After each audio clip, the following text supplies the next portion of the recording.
Mergers and acquisitions. So we won't spend a ton of time here because pretty much anything can happen. And that's really just the point of this slide, is just to illustrate some of the different factors that make it impossible to know what could happen to your shares that you own or just your unexercised options in the event of M&A.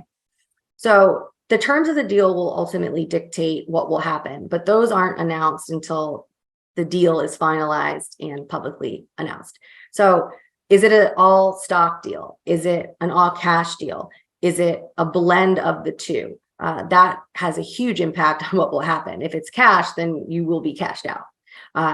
That cash could still be subject to vesting though, right? So there's so many things that can happen. Sometimes people are able to get tax-free rollovers of their equity. Sometimes equity will be converted or substituted. There could be a full or partial cash out. If the options are underwater, they might actually just be canceled. Again, there's a lot that can happen. And as discussed earlier, these things have implications for employees who exercise their options early. So usually when there's M&A, there will be some human capital changes. We found that generally takes about 9 months to sort through.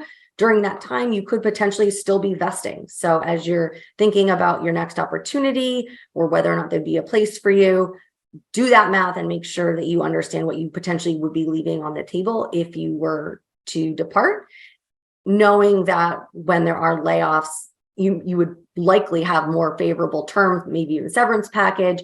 They could accelerate the vesting of shares. So there's a lot to think about here. And then last, getting paid out in cash in a lump sum, it's really not the worst thing. Can you control the taxes around it? No, but all of your risk is off the table, and you could have a major windfall as a result.